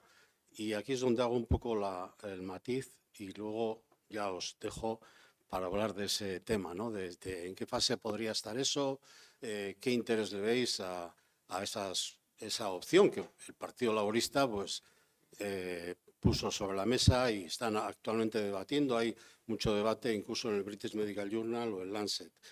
En España el Sistema Nacional de Salud ha tenido un gran desarrollo. El sistema público es un sistema sólido, aunque tenga muchos problemas, lógicamente, pero es un gran sistema. El sistema vasco también es un sistema del Sistema Nacional de Salud español y nuestros médicos han ido haciendo mucha investigación. De hecho, aquí se ha apuntado un gran avance, ha sido la construcción de los institutos de investigación. Los institutos de investigación como en Euskadi Biodonostia, bueno, que ahora creo que se llama de otra manera, Biocruces, que también se llama de otra manera, tenemos estas cositas. Pero han dado un impulso importante. No obstante, y esto va con una de las cuestiones que también haría el matiz, es el desarrollo e interés de los médicos por la academia es objetivo que ha decaído. Entonces, las dos preguntas o las dos sugerencias para que habléis, una es sobre la biblioteca de los datos y la otra de que dentro del sector médico, siendo, bueno, el sector sanitario, siendo muy potente, no obstante, ha decaído el atractivo por la investigación. Mal andaríamos ya en la traslación, que a mí me preocupa tanto como esto, pero bueno. Carlos. Yo creo que ha sido un comentario muy acertado. Yo creo que la investigación clínica, que no mencioné antes, es muy potente en España. Y de hecho participa en un 43% de los clinical trials en Europa. España tiene una participación del 43%.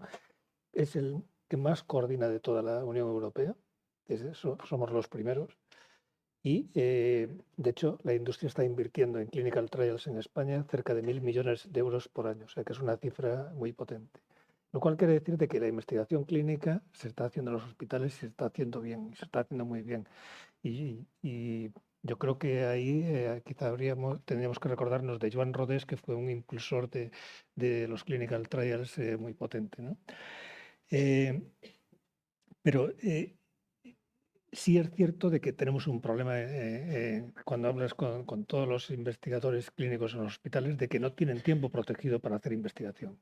Están dedicados a la asistencia y tienen un problema grave para dedicar su tiempo a investigación. Y eso es algo que los sistemas de salud, que al fin y al cabo están transferidos, tienen que hacer. Y a mí lo que me preocupa o sea, nosotros tenemos una ciencia básica que se hace en los centros sectores de referencia que antes mencionaba. Tenemos una investigación clínica, como vemos, que es reconocida internacionalmente, pero el ensamblaje entre esos centros de referencia y los hospitales es una asignatura que tenemos muy pendiente, en mi opinión. Y eso pues se ocurre pues con el fracaso que también comentábamos en el desayuno de los programas ND-PhD de básico clínicos, porque básicamente es poco reconocida la actividad investigadora a nivel de promoción clínica. En la mayor parte, probablemente haya excepciones, pero en la mayor parte de los centros sanitarios el hacer la tesis no tiene recompensa. El hacer investigación y publicar en las mejores revistas no tiene recompensa. Eso es un problema que se está trasladando a todos los niveles. Solamente añadir algo en este sentido, porque yo sí conozco la parte de, por ejemplo, la Universidad Complutense tiene el Hospital Clínico San Carlos, que es uno de los 3 grandes hospitales que hay en la Comunidad de Madrid. Habrá más, pero es entre los 3 mejores hospitales que hay. Y es curioso ver cómo auténticos especialistas en el hospital de un prestigio enorme, con el paso del tiempo, intentan conseguir la plaza de profesor titular a nivel de la propia Facultad de Medicina. Ahí hay un desfase tremendo, porque es que son gente de un prestigio enorme, internacional, y sin embargo la parte académica está a otra escala. ¿Y por qué digo esto? Porque la investigación que hacemos en la universidad se hace en las facultades.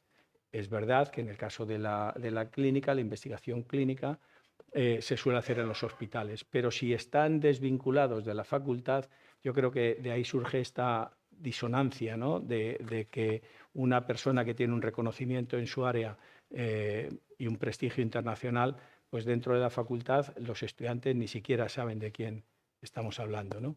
Y eso se podría corregir, yo creo que sin mucho esfuerzo.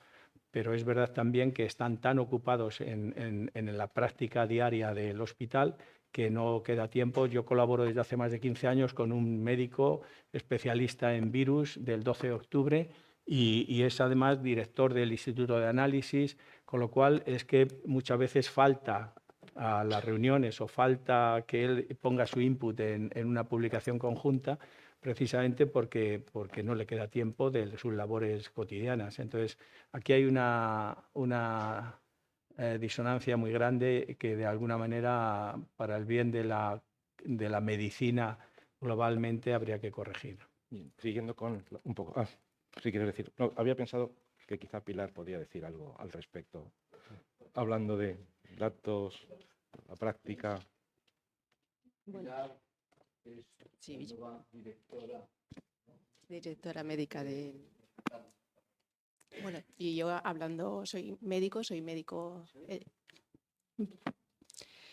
especialista en geriatría y quería ahondar en todas las premisas que habéis manifestado con relación al ejercicio asistencial de la medicina y el ensamblaje con la investigación. El médico tiene poco tiempo de la investigación, se premia poco en el sentido del asistencial. Y sí que las nuevas generaciones no nos conocen, lo que ha dicho Nazario. Yo además estudié en la Complutense, conozco el clínico y ahora aquí sí que ha sido esencial. Ahora estamos iniciando un proceso de investigación de fragilidad en personas mayores, pues como en colaboración de CIF Biogune, y es esencial que los centros de investigación BioVizcaya se conozcan en los hospitales, conozcamos, se premien, además del esfuerzo que se supone estar en la práctica asistencial, pero esa ilusión que supone veo a mis pacientes, pero además investigo sobre un tema en auge. Y eso ahí tendríamos que hacer un pensamiento de cómo podemos acercar esa investigación a los centros asistenciales, no solo unidos a las universidades, sino en cada centro, donde hay facultativos que quieren y que se pueden potenciar. Eso también hago la reflexión. ¿Qué se podría hacer para fomentar?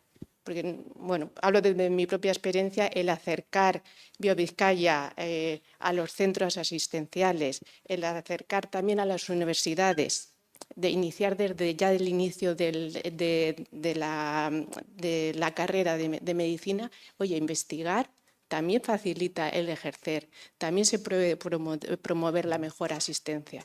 Y eso, sumarlo a las competencias asistenciales de premiar. No solo es ver o asistencial, sino unido a todo lo que habéis comentado. Uno de los puntos que ha mencionado Miquel, muy importante, es el de los datos. Y bueno, tenemos aquí a Lorea, Roberto, si queréis comentar algo con respecto a los datos. Bueno, Lorea, por ejemplo. Gracias, Jesús, Oriona, Calcidio Gune, de este aniversario. Y bueno, en línea a lo que ha comentado Miquel y Pilar, que ellos son médicos y conocen muy bien la problemática en primera persona de la dedicación, el tiempo protegido para la investigación que no tienen el personal clínico, pues eso es imprescindible, porque han surgido los institutos de investigación sanitaria, ha sido un gran avance. Tenemos 4 institutos, 2 acreditados, son jóvenes, o sea, BioGipuzkoa tiene 14 años, ya está despuntando, son jóvenes, y ahí sí que se crean grupos de investigación multidisciplinares, de la básica, con la parte clínica, pero claro, ¿qué pasa? Que al final, si el clínico no tiene tiempo, pues ese cultivo que se ha creado ahí de investigación, pues hay que hacer algo para que esa parte clínica pueda dedicar tiempo a esa investigación en esos grupos que se han creado y que tienen ahora institutos de investigación en el que se colabora con todo el ecosistema. O sea, se colabora con los centros de investigación, con Cibiogune, con los centros tecnológicos, con las universidades, pero realmente falta ese tiempo que tenga el personal clínico. Eso por un lado. Y luego, la universidad, yo tengo una hija precisamente estudiando medicina, creo que tiene que cambiar el modelo de enseñanza, tienen que inculcarles más la investigación, tienen que motivarles desde jóvenes de que se dediquen y bueno, yo creo que también hay mucho por hacer. Y luego, en cuanto a datos, pues bueno, nos llega un reglamento nuevo, ya está aquí, se va a publicar ya el reglamento del Espacio Europeo de Datos y eso, bueno, nos va a venir bien para la investigación. Es una alegría para los investigadores de que por fin podamos tener acceso a datos para su uso secundario, donde está dentro del uso secundario está aquello que no es asistencial puro y duro, en el que realmente pues, necesitamos datos para toda la calidad sanitaria, pero también para la investigación. Entonces, tenemos 4 años para que se puedan crear esos organismos de acceso al dato para uso secundario en el que está metido la investigación y aquí pues ya nos estamos poniendo las pilas. Realmente eso es un problema que tienen todos los países, todas las regiones, toda Europa, todos los países, ya a nivel de región. Y entonces aquellos que, bueno, que sean más espabilados y que creen esas estructuras antes y se organicen antes, pues mejor estará y se fomentará mejor la investigación en esas regiones. Nosotros estamos ahí, estamos en todas las comisiones, comités de todo lo que es Europa y sabiendo lo que tenemos que hacer. Realmente, pues bueno, el dato clínico, o sea, tiene una responsabilidad Osakidetza de esos datos, es que es dato personal, hay que hacerlo bajo todas las condiciones éticas de seguridad y demás. Se está en ello, el Seguro de Salud ya ha dicho que se va a crear una oficina para el dato y yo creo que sí se han dado pasos serios, firmes, para que realmente podamos tener datos para que el personal investigador pueda investigar. We are looking forward, desde luego. Sí, Gonzalo quería... Ay, perdón. Sí, perdón. Sí, es una demanda, yo creo que tan antigua como el CIC. Ya. Es una verdadera necesidad la que tenemos, no solo de esos datos, sino de las muestras clínicas que, como buenos científicos y defensores del empirismo, nos permita validar las conclusiones que se saquen del análisis de esos datos. Cada vez que hablamos con Osakidetza, pues la parte informática, pues lo que se pone es a la defensiva y no quiero ningún tipo de problema de confidencialidad de datos, pero hay herramientas y protocolos que pueden perfectamente asegurar esa confidencialidad y es una necesidad, yo creo que urgente y acuciante, porque sí ya se está resolviendo en otros países. Sí que ya ves que nuestros competidores tienen acceso a unos datos y unas muestras que nosotros no tenemos y es una clara desventaja competitiva para nosotros. Fernando quería comentar algo también. Sí, yo simplemente reiterar que precisamente en base a lo que has dicho, los indicadores de Euskadi en materia clínica, obviamente tenemos muchos resultados, pero no son los que nos correspondería. Entonces, tenemos un margen de mejora considerable. Y respecto de la cuestión de los datos clínicos y las bases de datos, este es un problema bastante general. Ayer estuve en una reunión por Zoom con un proyecto europeo y desde Suecia hasta aquí tienen problemas de formato, de manejo de la seguridad de esos datos. Curiosamente, donde estaban los criterios más unificados era en tratamiento de bioimagen. Parece que ahí la cosa fluye bastante bien, pero en otros muchos aspectos, no digamos metabolómica, etcétera, pues es complicado, ¿no? Ahí se constata que es fundamental tener los datos desagregados para luego reconfigurarlos para contestar preguntas. Si tienes paquetes cerrados hechos por otros, la accesibilidad y la reconfiguración de los datos es complicada. Y ahí me permito pensar que en Euskadi tenemos una base bastante fuerte de algorítmica, inteligencia artificial, machine learning y demás. Y yo creo que ahí tenemos un nicho por el que podríamos tirar, en el sentido de que los grupos de investigación que trabajan en informática, en algorítmica, etcétera, podrían echar una mano en este sentido. Pero sin olvidar que uno de los grandes problemas es la compatibilidad y el flujo de datos. Gonzalo Hernández, ESAME, Biomedical. Sí, yo quería ahondar un poco en todo lo que habéis comentado, porque yo creo que el diagnóstico está encima de la mesa. Poder, digamos, colaborar con la ciencia básica, en el caso, por ejemplo, del ejemplo del CIBiogune con el tema de las ómicas, colaborar en la parte clínica y quizá pues fomentar esta parte clínica que en este momento en el País Vasco pues está más deficitaria, y lo veíamos ayer en la Junta respecto a otras comunidades autónomas, pero la colaboración y la tercera pata, que es un poco lo que estaba comentando Lorea, que es la parte digital, es decir, no perder la oportunidad de unir esas tres dimensiones en este momento para llevar a cabo proyectos que de alguna manera sean buques insignia, que diferencien al País Vasco en otras comunidades autónomas. Eso unido a la potencialidad que tenemos de las empresas en el clúster relacionadas con el mundo de salud, pues con iniciativa público-privada, yo creo que nos debería diferenciar. O sea, yo creo que tenemos una gran oportunidad. Es decir, yo lo he visto en estos años que llevo aquí en el País Vasco, un poco lo que decía Laureano, es decir, aquí se da un ecosistema que yo no he visto en otras comunidades autónomas y en otros países, pero ese ecosistema yo creo que lo tenemos que terminar de unir en proyectos concretos en el que se trabajen esas tres dimensiones, colaborando público-privado, para un objetivo de alguna manera común y que nos diferencie en algún determinado proyecto, que nos diferencie de otras comunidades autónomas, que nos diferencie de otros países. Es decir, que por que seamos reconocidos en un proyecto que hemos sido capaces de hacer, de trabajar en estas tres dimensiones. Yo creo que es el momento.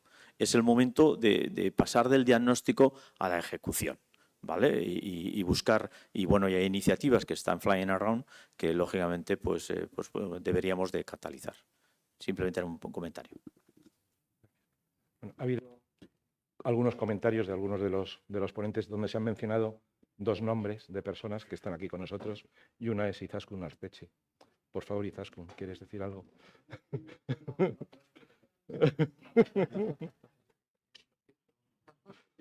Lo siento yo también, pero ya que estás aquí. Yo.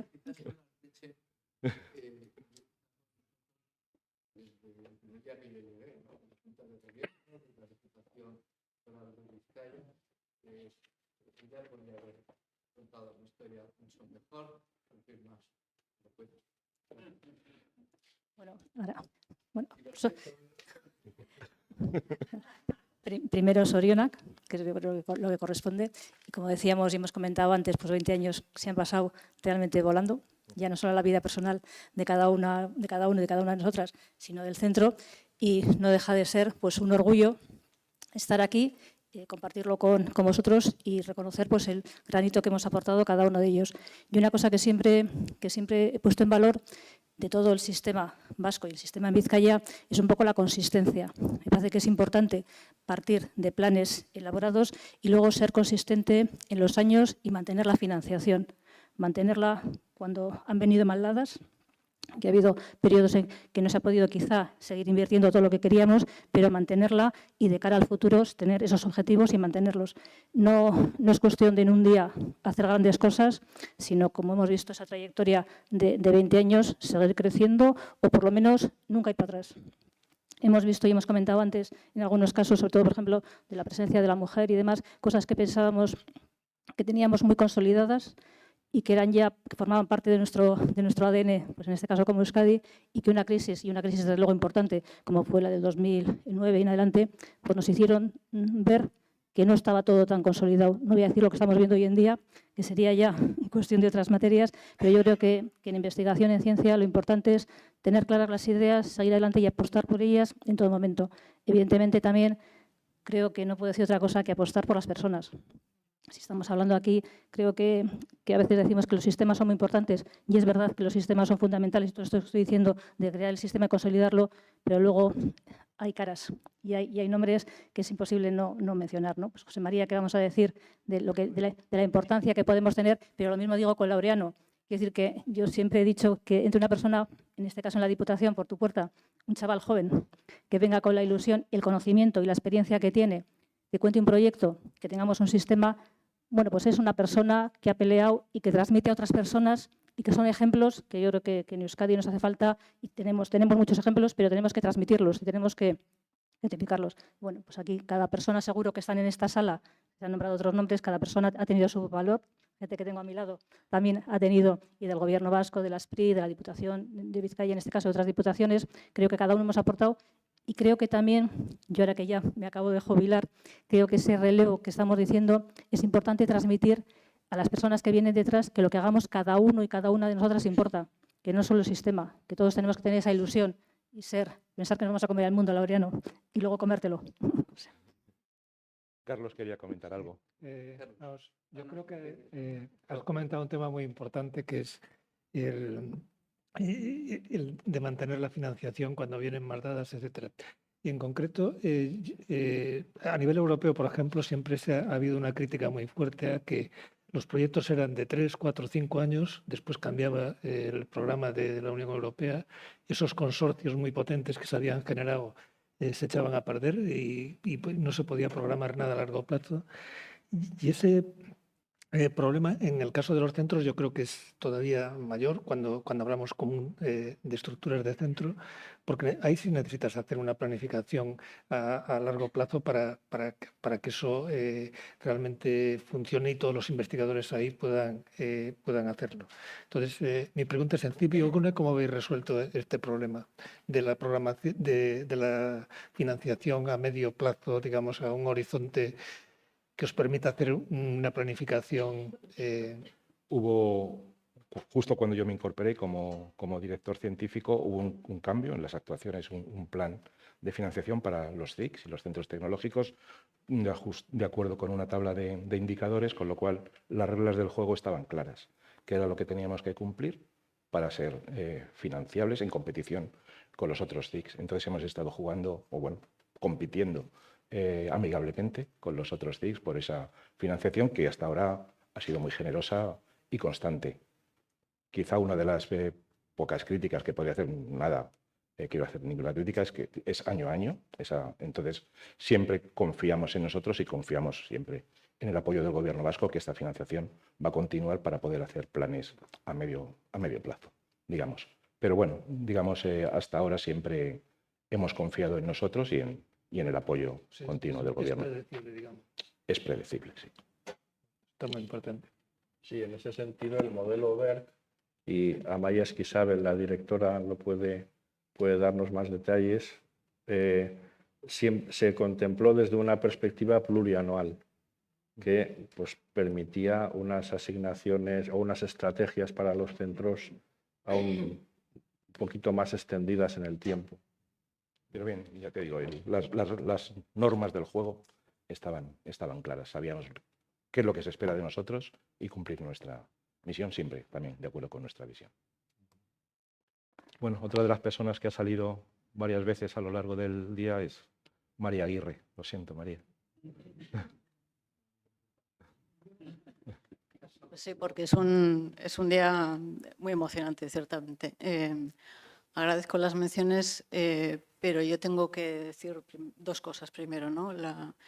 Estoy profundamente convencida de que, aunque se ha necesitado la participación de innumerables personas a lo largo de estos 20 años, en la administración, compañeros en distintos departamentos, los parques, bueno, cantidad de personas, yo personalmente pienso que lo que vemos hoy aquí y mucho de lo que vemos se lo debemos a la visión, a la inteligencia de una persona que ha mencionado Laureano, que es Joseba Jaureguizar. Creo sinceramente que sin una visión, una potencia, una pasión, un autoritas como ese, en esos momentos en los que teníamos una magnífica desolación, hubo unas cuantas personas que creyeron que esto era posible, ¿eh? Y Joseba fue el principal motor, eso en primer lugar. En segundo lugar, el plan lo hicimos entre muchos, ¿eh? O sea, algunos lo diseñamos, pero participamos muchísimas personas. Y también aprovecho, que no es vuestro momento, pero precisamente por eso, mi profunda admiración también por todas y todos los investigadores y todas y todos los emprendedores y emprendedoras, porque al fin y al cabo sois los que hacéis esto, sois los que habéis hecho esto. Y luego, por añadir un comentario más, yo también creo que es una oportunidad el momento en el que estamos, porque sinceramente creo que hay una oportunidad para que distintos departamentos del Gobierno realmente den un salto, ayuden a dar un salto cualitativo que toca ya por las circunstancias locales e internacionales. Y retomando el tema de los sistemas sanitarios, sus problemas, sus dificultades, los méritos, el reconocimiento de los méritos en las OPEs, el reconocimiento de los méritos para llegar a la jefatura de servicio, la dedicación de tiempo, etcétera, etcétera. Esto, también mi opinión personal, obviamente, esto será más fácil conseguirlo si entendemos todos que no es un problema, en este caso, solo de Osakidetza o solo del Departamento de Salud. Este tiene que ser un problema, como decimos aquí, de país. El Departamento de Ciencia, el Departamento de Industria, el Departamento de Salud, al menos. Y yo creo que tenemos una buena oportunidad para darle ese empujón, porque las decisiones no son solo de Osakidetza o del Departamento de Salud. Muchas gracias, María. Bueno, a quien creo también que reconozco su mérito.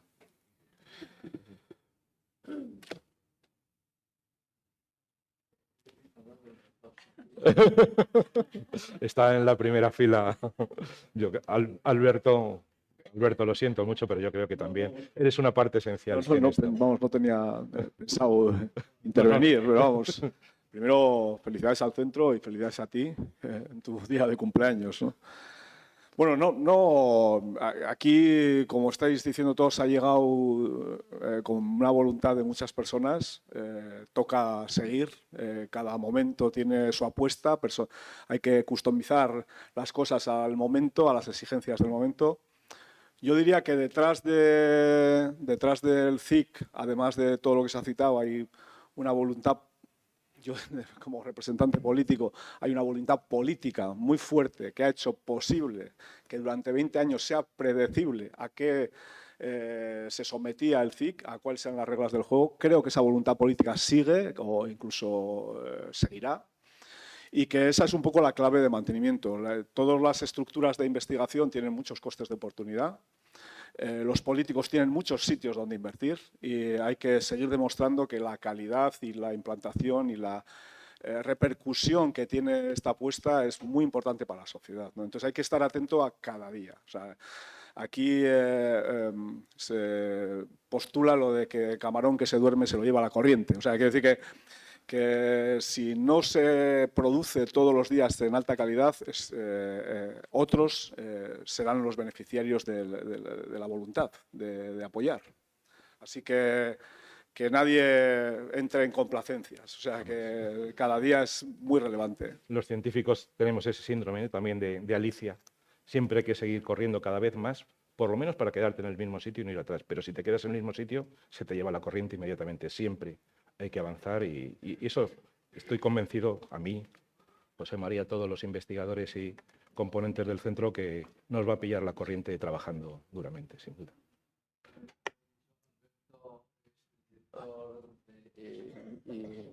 De tecnología en el actual Departamento de Industria, lo ha sido del Departamento de Desarrollo Económico y del anterior Departamento de Industria. Está yo con él, más que él con nosotros, desde hace 22 años. Entonces, de nuevo, si alguien quiere saber detalles. Pues yo creo que es la hora que habíamos previsto. Muchísimas gracias a todas y a todos por estar aquí, por vuestra participación, a los ponentes.